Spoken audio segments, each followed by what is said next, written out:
नमस्कार दोस्तों, स्वागत है आप सभी का DST चैनल पर। आज हम बात करने वाले हैं एनर्जी रिलेटेड स्टॉक्स पर। नाम है Chennai petroleum corporation limited. Video में आगे बढ़ें उससे पहले एक डिस्क्लेमर।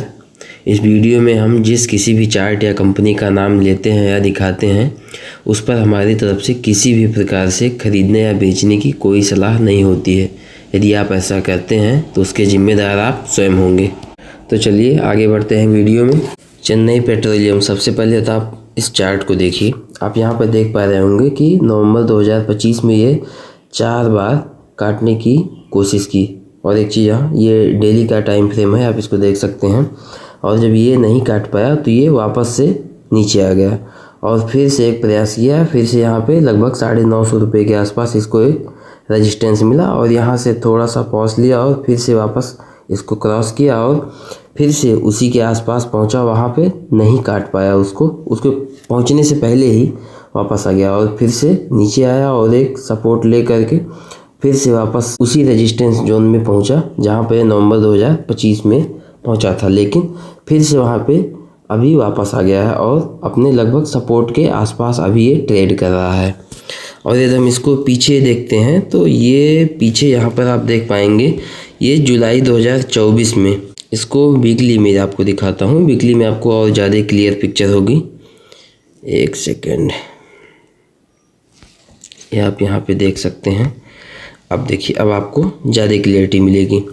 तो जैसा कि आप यहाँ पे देख पा रहे होंगे, ये है आपका जो वीकली का चार्ट है। ये आप देख पा रहे होंगे एक बड़ी सी रेड कैंडल दिख रही होगी जो कि ये जुलाई 2024 में बनी हुई थी। यानी ये जो रेजिस्टेंस जोन है इसको काटने का प्रयास किया, काटा, लेकिन वीकली में ये क्लोज नहीं हो पाया, यानी इसके नीचे आ गया और ये फेल हुआ। फेल होकर के नीचे आया, फिर थोड़ा सा कंसोलिडेट हुआ, फिर उसके बाद यहाँ आपको नवंबर 2025 में फिर से इसने प्रयास किया और फेल होकर के फिर से वापस आ गया और फिर अभी जो है ये लगातार काटने के प्रयास में है। तो आपको समझ में आया होगा कि ये हमारे वॉच लिस्ट में यह स्टॉक क्यों है। तो ठीक है, अब हम पहले इसके फंडामेंटल के बारे में थोड़ी सी चर्चा कर लेते हैं कि ये फंडामेंटली किस तरीके का स्टॉक है।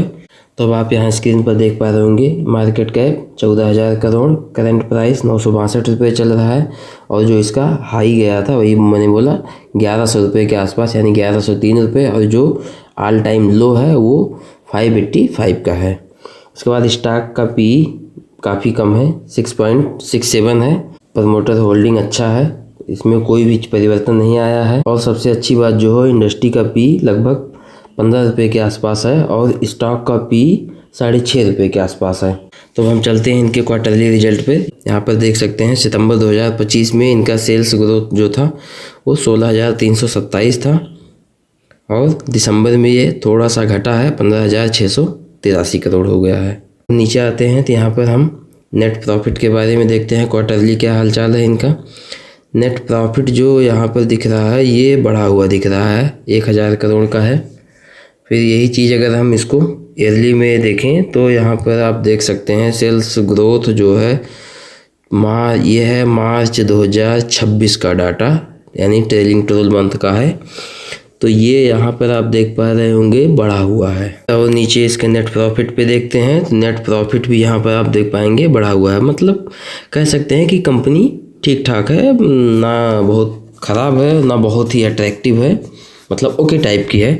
बाकी हम देखते हैं यहाँ पर शेयर होल्डिंग पैटर्न के बारे में। तो यहाँ पे भैया प्रमोटर्स तो खूंटा गाड़ के एकदम से डटे हुए हैं, मतलब नहीं बेचना है तो नहीं बेचना है। आप देख रहे होंगे यहाँ से लगातार 67.29% इनके पास होल्डिंग बरकरार है। एफआईज क्या कर रहे हैं तो ये इनका मिक्स रिएक्शन है, कभी थोड़ा सा बेचते हैं कभी खरीदते हैं। देखिए यहाँ पे आप देख पा रहे होंगे पहले 15 पॉइंट था, फिर और बेचा, 11 हो गया और बेचा, 10 हो गया और बेचा, 8.78 हो गया, फिर यहाँ से थोड़ा सा ख़रीदा, फिर और ख़रीदा और अभी फिर थोड़ा सा बेचा।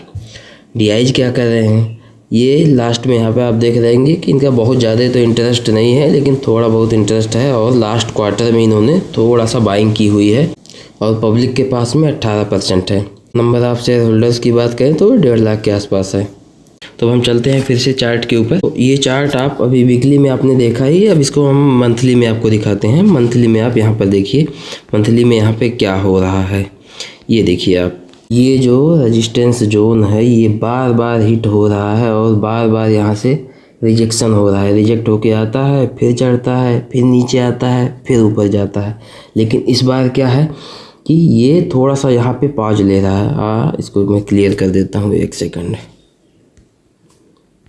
ये देखिए, यहाँ पर आप देख पा रहे होंगे कि ये यहाँ से नीचे से आया, ऊपर गया, हिट किया, वापस आया, फिर नीचे से तुरंत सपोर्ट लेके वापस हो गया। ये एक अच्छा ट्रेंड माना जाता है। यानी सपोर्ट लेकर के जब भी वापस होता है तो चांस होता है कि वो अपने हाई को काटेगा। तो बात आती है हमें करना क्या है। हमें करना ये है कि जो ये लेवल मैंने मार्क कर रखा है, इसके ऊपर अगर जो स्टॉक जाता है तो फिर हमें इसे कंसीडर करना है, हमें देखना चाहिए, और नहीं तो इसको अलर्ट लगा के छोड़ दो। जब ये इसके ऊपर जाएगा तब इसको रिव्यू किया जा सकता है, और अभी इसको अपने वॉच लिस्ट में रखो, देखो, सीखो और समझो चीज़ें चलती कैसी हैं। एक बार मैं आपको इसको डेली टाइम फ्रेम में दिखा देता हूँ फिर से। ये डेली टाइम फ्रेम में आप यहाँ पे देखिए, ये देखिए जो मैं कह रहा था, ये हम इसको मेन सपोर्ट मानते हैं। ये है, इसके नीचे अगर गया तो फिर भैया कोई मतलब नहीं है वॉच लिस्ट में रखने का। इसको आप बेस सपोर्ट मान सकते हैं। ये आपका कितने पाएगा, लगभग 950 रुपीज़ के आसपास आएगा। लेकिन मैं एक बार फिर से याद दिला देता हूँ, इस कंपनी को जिसको आप देख रहे हैं, मेरी तरफ से किसी भी प्रकार से ख़रीदने या बेचने की कोई सलाह नहीं है। आपको यदि ख़रीदना या बेचना है तो आप अपने एडवाइज़र से सलाह लीजिए और उसके बाद ही डिसीजन लीजिएगा। ये चार्ट मैं यहाँ पे इसलिए दिखा रहा हूँ, कंपनी को डिस्कस इसलिए कर रहा हूँ क्योंकि आप इसको देखिए और सीखिए, समझिए कि किस तरीके से चीज़ें काम करती हैं। तो ये यहाँ पे सपोर्ट के नीचे अगर जाता है तो फिर कोई मतलब नहीं बनता, क्योंकि बहुत ज़्यादा अट्रैक्टिव है कंपनी, है नहीं, ऐसे झूलती रहती है इधर से उधर।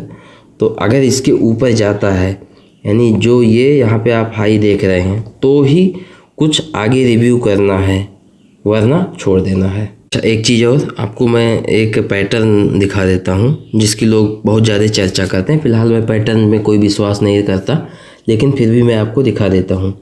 ये एक बुलिश पैटर्न होता है, कप एंड हैंडल।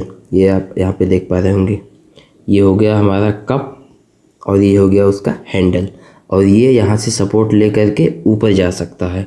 इसीलिए इस स्टॉक को अपने वॉच लिस्ट में रखिए। अगर नहीं जाता है कोई बात नहीं, छोड़ दीजिए। अगर आपका सेटअप एग्री करता है कि हाँ नहीं मुझे इस स्टॉक के साथ जाना चाहिए तो ही जाइएगा, अदरवाइज छोड़िए, कोई मतलब नहीं बनता अपना मेहनत से कमाया हुआ पैसा डुबोने के लिए। कमाने से ज़्यादा ज़रूरी होता है पैसे को बचा करके रखना। बहुत सारे स्टॉक्स मिलेंगे जिसमें ब्रेकआउट मिलेगा, ज़रूरत है धैर्य बनाए रखने की। तो बस आज की इस वीडियो में इतना ही। यदि वीडियो अच्छा लगा हो तो वीडियो को लाइक शेयर और चैनल को सब्सक्राइब जरूर करिएगा। मिलते हैं किसी नेक्स्ट वीडियो में।